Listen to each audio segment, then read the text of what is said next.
Briefly describe main trends in the study of comparative politics. The main trends in the study of comparative politics. 1. Democratization and its challenges. The study of democratization remains at the forefront of comparative politics. Researchers investigate the factors that lead to the establishment and consolidation of democracies, such as the role of civil society, economic development, and institutional design. They also examine the challenges democracies face, including populism, corruption, and democratic backsliding. For example, case studies of countries like Poland and Hungary provide insight into how democratic institutions can be weakened over time. 2. The impact of globalization.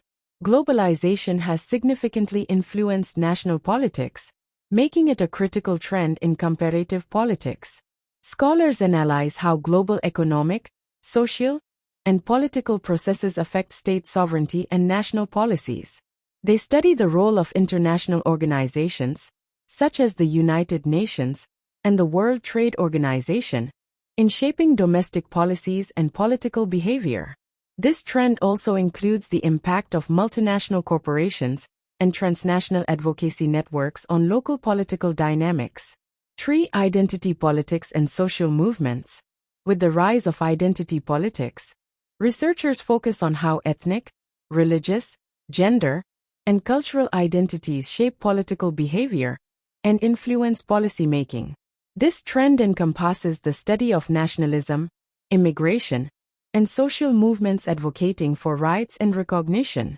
The mobilization of identity-based groups and their impact on electoral politics and policy decisions is a key area of research. For instance, the Black Lives Matter movement in the United States and the Dalit movement in India offer rich case studies on the influence of social movements. 4. Political institutions and governance. The structure and function of political institutions remain a central concern for comparative politics scholars. They examine how different institutional arrangements, such as presidential versus parliamentary systems, federal versus unitary states, and electoral systems, impact political stability, governance, and policy outcomes. Comparative analysis of countries like the United States, Germany, and Brazil helps illustrate the varied effects of diverse institutional frameworks on political processes and citizen engagement. 5. The political economy approach. The intersection of politics and economics is a crucial area of study in comparative politics. Researchers explore how political decisions influence economic policies and outcomes, and how economic structures, in turn, affect political behavior. This includes the analysis of welfare state policies, economic inequality, and development strategies. For example, studying the different economic models adopted by countries like China, India, and Sweden provides insights into the complex relationship between state policies and economic performance. 6. Authoritarianism and hybrid regimes. Another significant trend is the study of authoritarianism and hybrid regimes, where formal democratic institutions exist, but the rule of law and checks and balances are weak. Scholars investigate how these regimes maintain power, the role of coercion and co-optation, and the prospects for democratic transitions. Countries like Russia, Venezuela, and Turkey are often studied to understand the dynamics of hybrid regimes and their implications for global politics. In summary, the study of comparative politics is dynamic, encompassing multiple trends that reflect the complexities of political life across different regions and systems. By examining these trends, scholars gain a deeper understanding of the factors that shape governance, democracy, and political behavior globally. The existence of efficient and vigorous civil society is both a precondition for and maker of healthy democracy. Elucidate. The concept that an efficient and vigorous civil society is both a precondition for and a hallmark of a healthy democracy is widely acknowledged in political theory and practice. Let's delve into why this is the case and how civil society contributes to democratic health. Preconditions for democracy. 1. Advocacy and representation. Civil society organizations, CSOs, provide a platform for diverse groups to voice their opinions and advocate for their interests. This representation ensures that a wide array of societal interests is considered in the political process, which is essential for an inclusive democracy. 2. Political socialization and education.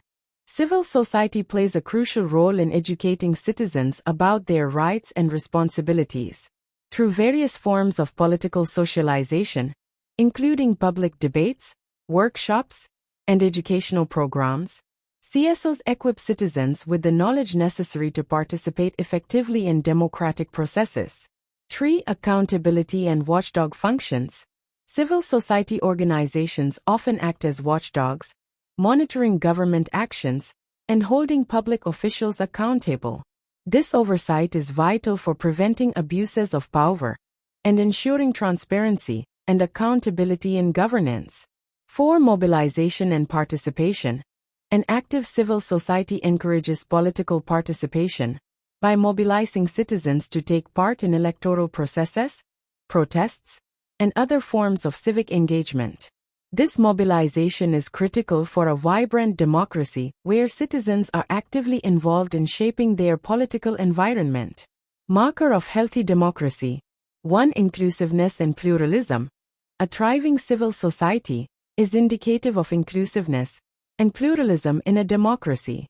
It reflects that various groups and interests have a space to coexist and actively contribute to the political discourse, thereby strengthening democratic values. 2. Responsive and engaged governance. When civil society is active and robust, it prompts the government to be more responsive to the needs and concerns of its citizens. This engagement fosters a governance system that is not only accountable, but also attuned to the aspirations of the populace. 3. Checks and balances. Civil society acts as a counterbalance to state power. By advocating for citizens' rights and pushing for reforms, CSOs help maintain a balance between different branches of government and prevent the concentration of power, which is crucial for a healthy democracy. 4. Innovation and problem solving. Civil society often leads innovative solutions to social, economic, and political problems. By experimenting with new ideas and approaches, CSOs contribute to the dynamism and adaptability of a democratic society. Examples from practice. India. The role of civil society in India's democratic processes is significant. Organizations like SEVI, Self-Employed Women's Association, and PRS Legislative Research have been pivotal in advocating for policy changes and educating the public about legislative processes. United States. In the United States, civil rights organizations such as the NAACP, National Association for the Advancement of Colored People, have historically played essential roles in advocating for equal rights and fighting systemic injustices, significantly shaping the democratic landscape. South Korea. South Korea's transition to democracy in the late 20th century was bolstered by strong civil society movements that demanded political reforms and greater transparency, demonstrating the power of an active civil society in fostering democratic change. Conclusion. Thus, an efficient and vigorous civil society is indispensable for the establishment and maintenance of a healthy democracy. It acts both as a foundation and a dynamic component that keeps democracy resilient, inclusive, and responsive. By fostering active participation, ensuring accountability, and advocating for diverse interests, civil society strengthens the pillars of democratic governance. Describe the essential features of a military regime. A military regime is a government system where the military holds dominant power over political authority. These regimes often come into existence through a coup d'état, where military leaders overthrow an existing government. One essential feature is the concentration of power within the military hierarchy. High-ranking military officials take over key governmental positions, controlling the executive, legislative, and sometimes even judicial branches. Another characteristic is the suspension or manipulation of the constitution. Military regimes may declare martial law or govern by decree, bypassing standard legislative processes. This often leads to the restriction of civil liberties, such as freedom of speech, assembly, and the press. Political opposition is typically suppressed, political parties might be banned, and dissenting voices silenced through censorship or intimidation.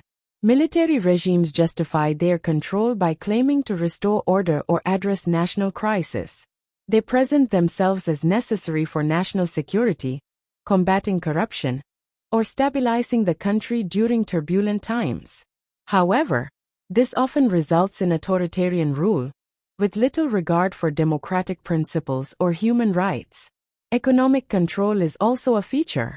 The military may take over significant sectors of the economy, leading to corruption and nepotism as resources are allocated to benefit the military elite. The rule of law becomes weakened as the judiciary is manipulated to serve the regime's interests, undermining justice and accountability. The use of coercion and force is prevalent to maintain control.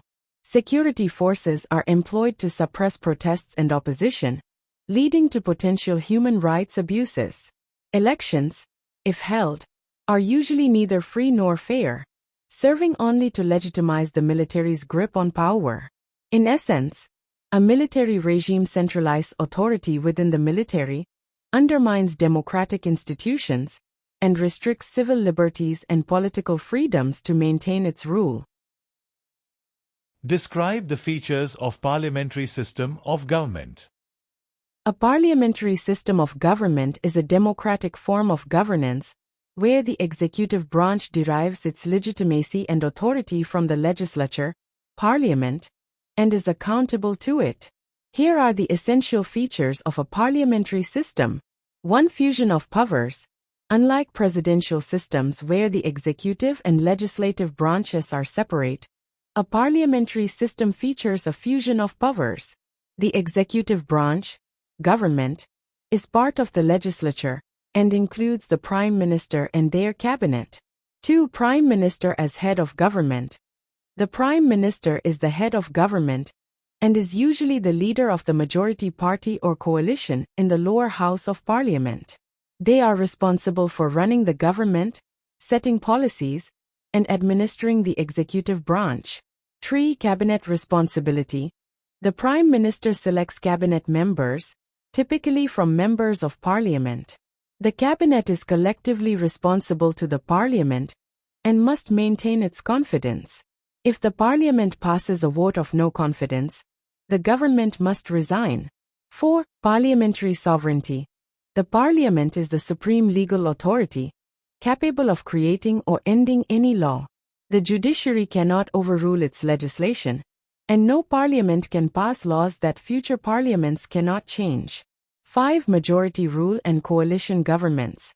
In a parliamentary system, the government is formed by the party or coalition that commands a majority in the lower house of parliament. If no party has a majority, coalitions are often formed to create a stable government. 6. Accountability and transparency.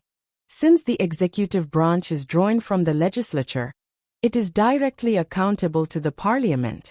Regular question times, debates, and committees scrutinize the actions of the government, ensuring transparency. 7. Dual leadership. Many parliamentary systems feature a dual leadership structure, with a head of state, such as a monarch or president, and a head of government, the prime minister. The head of state often has a ceremonial role, while the prime minister handles the day-to-day running of the government. 8. Flexible terms.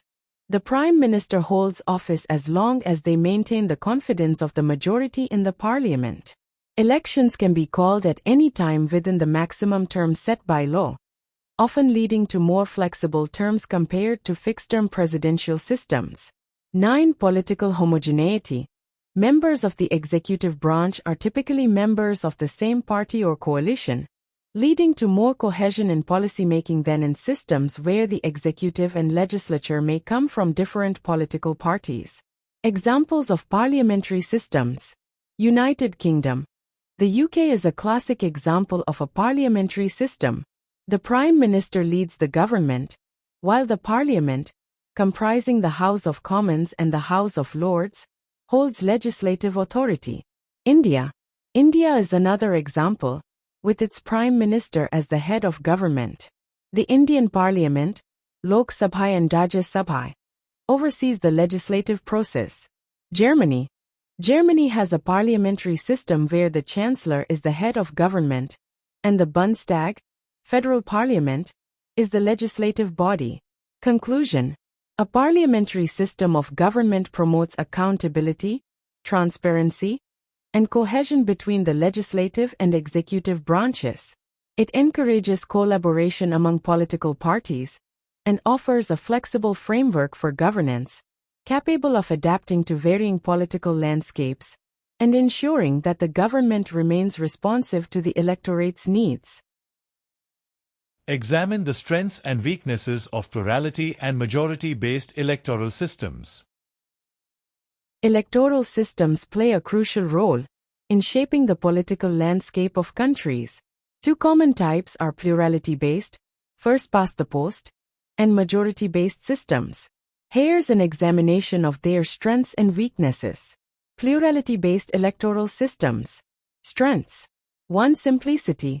Plurality systems are straightforward. Voters choose a candidate, and the one with the most votes wins. This simplicity makes it easy for voters to understand and participate. 2. Clear outcomes. This system often leads to decisive outcomes, providing clear winners and usually resulting in strong single-party governments, which can be more stable and decisive. 3. Encourages broad coalitions. To win, parties need to appeal to a broad base.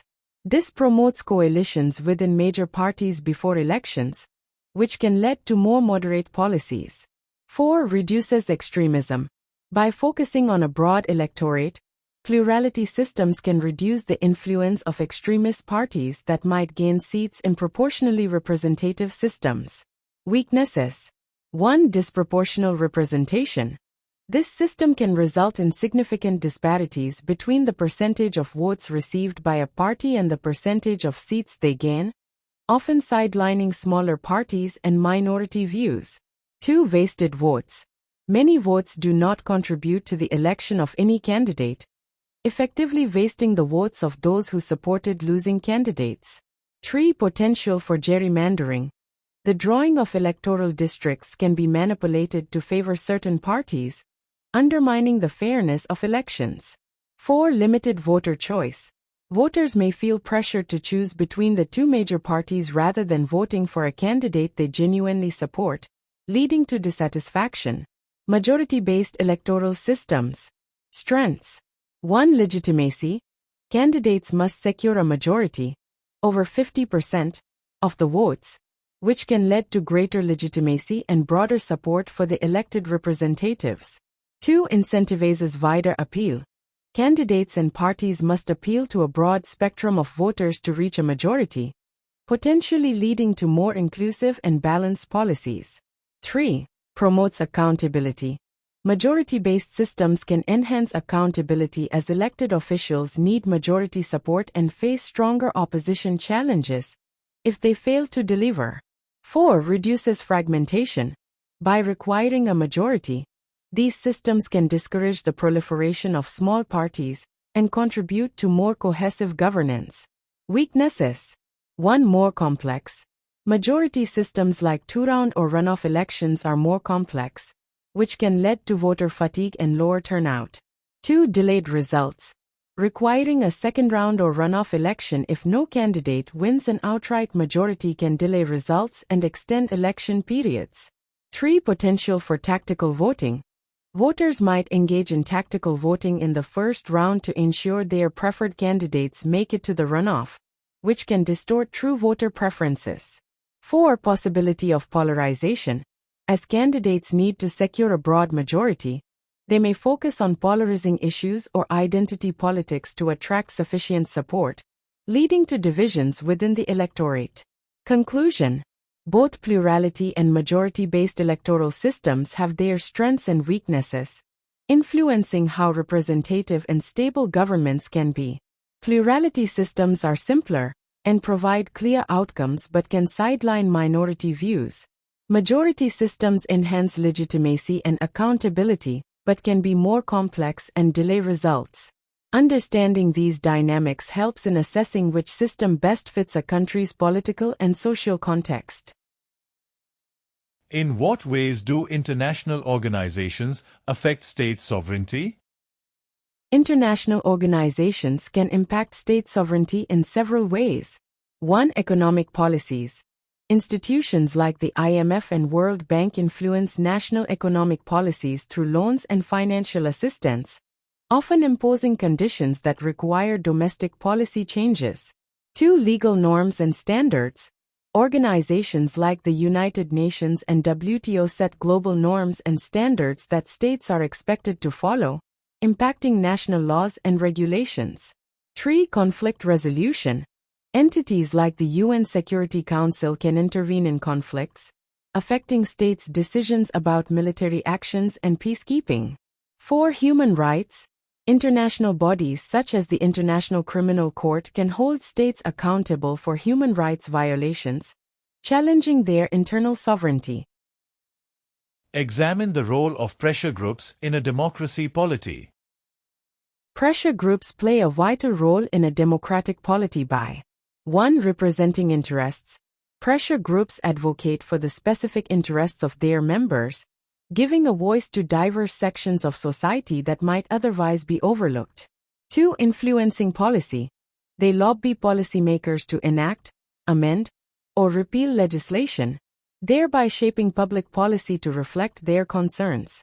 3. Educating the public.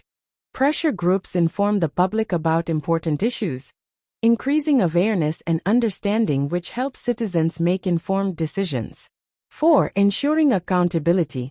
By monitoring government actions and decisions, they hold public officials accountable, promoting transparency and ethical governance.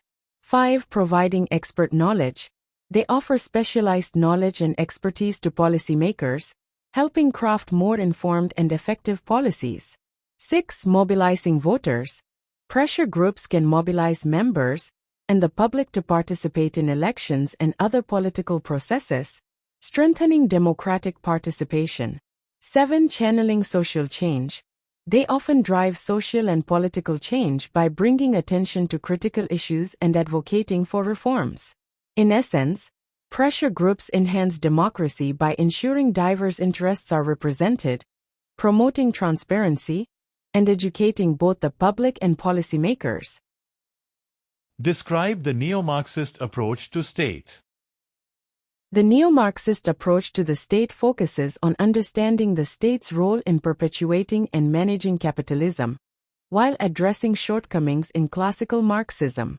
Key features include 1. Hegemony and ideology. Neo-Marxists, like Antonio Gramsci, emphasize ideological control, where the state and dominant classes shape cultural and political hegemony to maintain consent and control over society. 2. Relative autonomy. Scholars like Nikos Polinsas argue the state has relative autonomy from capitalist classes. This autonomy allows it to manage class conflicts and ensure the long-term interests of capitalism. 3. State apparatus and class struggle. Louis Althusser highlights that the state maintains power through both repressive, police, military, and ideological apparatuses, education, media. These tools help sustain class domination and manage resistance. 4. Economic policies and capital accumulation. Neo-Marxists analyze how state policies facilitate capital accumulation and economic stability, emphasizing the state's role in regulating the economy to prevent crisis and support capitalist interests. 5. Global capitalism and imperialism. They explore the state's role in international relations and global capitalism, stressing how states act to secure favorable conditions for national capitalists in the global market. In essence, the neo-Marxist approach views the state as a complex entity balancing the interests of capital, while managing social order, class struggle, and economic stability. What do you understand by multiculturalism? Multiculturalism refers to the presence and equitable coexistence of diverse cultural, ethnic, and social groups within a society. This concept promotes the acknowledgement, appreciation, and preservation of different cultural identities and practices. Here are some key aspects. 1. Cultural diversity. Multiculturalism emphasizes the coexistence of multiple cultures within a society, recognizing that diversity enriches the social fabric. 2. Inclusion and equality. It advocates for the equal representation and inclusion of all cultural groups in social, economic, and political spheres, ensuring that no group is marginalized. 3. Cultural exchange. Multiculturalism encourages interactions and exchanges between different cultural groups, fostering mutual understanding and respect. 4. Identity and rights. It supports individuals' rights to maintain and express their cultural identities while participating fully in the broader society. 5. Policy frameworks. Governments may implement policies that promote multiculturalism, such as anti-discrimination laws, cultural festivals, and inclusive education programs. In essence, multiculturalism celebrates diversity and promotes inclusivity, understanding, and respect among various cultural groups within a society. Describe the features of an authoritarian regime. An authoritarian regime is characterized by the concentration of power in a single authority or a small group, with limited political freedoms, and often a lack of democratic processes. Here are the main features. Centralization of power. Power is concentrated in the hands of a single leader or a small elite group. There is little or no separation of powers between executive, legislative, and judicial branches. Limited political freedoms. Political opposition is often suppressed, and critical voices are silenced. Political parties, if allowed, have limited influence or are controlled by the regime. Censorship and control of the media. The regime controls the media to prevent dissent and ensure propaganda. Independent media outlets are often banned or heavily censored. Use of force and surveillance. Authoritarian regimes maintain control through the use of security forces, surveillance, and often brutality against dissidents. Fear and intimidation are common tactics. Lack of free and fair elections. Elections, if held, are usually neither free nor fair. They are often rigged to ensure the ruling party or leader remains in power. Weak rule of law. The judiciary is often manipulated or directly controlled by the regime, undermining justice and accountability. Legal systems are used to legitimize the regime's actions and suppress opposition. Restriction of civil liberties. Fundamental rights like freedom of speech, assembly, and association are restricted. Citizens have limited ability to express themselves or engage in political activities. Economic control. The regime may exert significant control over the economy, often benefiting a select group of loyalists and exacerbating inequality and corruption. Justification through nationalism and security. Authoritarian leaders often justify their rule by claiming to protect national security, stability, or preserve traditional values against perceived threats.